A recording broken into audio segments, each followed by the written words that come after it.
Belə qısa, amma çox məni apardı mahnı. Elə təzə-təzə başlayırdım ki.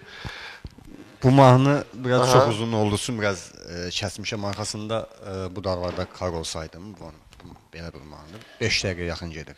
5 dəqiqə. Bu mahnıya klip də çəkmişik, 5 il bundan qabaq. Efir üçün biraz qısa elədim ki, qonaqlarımıza da vaxt olsun ona görə. Görürsən, başa düşən adam. Vasif, baxdım, gördüm səhifəndə orada yazmışsan Sazmen. Vasif Sazmen. Belə yazılıb da. Sazmen müasir sözdür. İndi men belə Men kişi deməkdir. Men kişi ingilisdir belə. Aha. Sazdakı yəni kişi. sazı ifa eləyən şəxs də belə. Şəxs. Bu anlama gəlir. Hə, indi bu sazmenlər çoxdur maşallah. O qədər sazmenlər var, saz ifaçılar var. Biri saz ifa eləyir, deyir aşığam. Heç ümumiyyətlə heç o aşıq sənətindən anlayışı yox. Ümumiyyətlə bu özü belə deyək də rəqib bildiyin, öz ahətəndə, öz yaşlarına kimlərdir misal üçün saz ifasında, sazmenlərdən? Məsələsinə bu sözdən sonra yəni qayıdaram. Mən böyüklərimiz, yəni sənətkarlar bilir ki, aşıq başqadır. Aşığın libasıdır, geyimidir, danışıqdır, sözüdür, saz ifaçılarından gedir. Nə bilim, hər kəlməsində qafiyədir, şeirdir, həm təznisdir, müxəmməsdir. Bu aşıqdır. Başının papağının libasıdır. Biz müasir zamanın saz ifaçılarıyıq, belə deyək. İndi mən deyim ki, yox. Düzdür, mən də aşıq havalarından, aşıqlıqdan yox, saz havalarından başlamışam mən. Göyçə aşıqlarından, Kəlbəzər aşıqlarından, götürdüyümüz insanlardan, yəni ən azından bəhrələmişik. Bu müasir havaları indi ifa edirik, bu aşıq elə hər sinə. İndi gitaristlər var ki, toylarda yanına saz alıb, yəni ruhani döndərməsi lazımdır, yanıq kəlmi lazımdır, ifa edib. Bu deyil aşıq, bütün aşıq havalarını bilməm. Bu Gəncədən bir saz ifaçısı var ya, adı nədir onun? Gəncədən çox ifa. Yox, mən dedim, Ceyhun idi onun adı.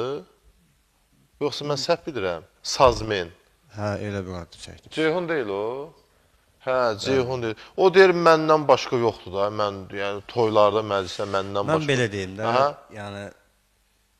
Yox da, mən tanıyıram, mən onun bir söz deməm. Yəni deyir, Gəncədir, Şəmkirdir, toylar məndir. Böyüklərin yanında belə böyük kimi çıxmasın.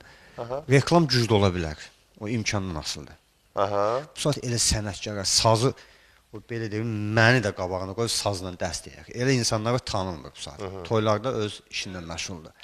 Sadəcə insanlar var ki, yəni reklamı güclüdür, sənətindən güclüdür. Hansısa müğənninin yanında özünü gül verir, nə bilim, hansısa müğənninin yanında videosunu çəkir. Yəni onu kim eləyib ki? Gəldi toya. Gül verir ki... Belə mövzular var, ona görə hə də, yəni kiçiyin yanında, böyüyün yanında kiçik duranda... Şafi bəy, yaman gəlib bu. Qarı gül verir də, o nəyə pis şey? O maraqlar var. İndi o gül verir müğənninin qarşılıq. Mən də çox müğənnilərlə düşmüşəm toya, yəni çox səhifələrdən. Bir gül də sən al da. Mən şəxsən, yəni, tərəddüd eləmişəm o yanında. Yəni şəkil çəkməyi özümə sırtlayım, bir də məni biraz pis başa düşərsin. Əsas düz eləyir də, o işini bilir. Niyə? Valla düz eləyir, həqiqətən. Yox, lazımdır. Videolarla, amma... Bax, misal üçün, müğənni gəlir, müğənni gedir Gəncəyə, qarşılayır, gül buketi verir. Bax, Gəncədən gəlmirsən, misal üçün, əli boş gəlmirsən, canın sağ olsun. Kamran, mən elə başa düşürəm, bu gül vermək... Biz də gül versəydik, misal indi çoxdan tanımışdıq. Gül versə çoxdan tanımışdı. Bəli. Yəni, söhbət kimdən gedir? O Ceyhundan gedir. Mən valla Ceyhundan... Sonra deyirlər ki, kimdən... Ceyhun bizim dostumuz da. Yox, bilirəm, ümumi deyir ki, yəni ki, elə sənətkarlar var ki, mən elə başa düşdüm. Gözəl sənəti var, gözəl sənəti var.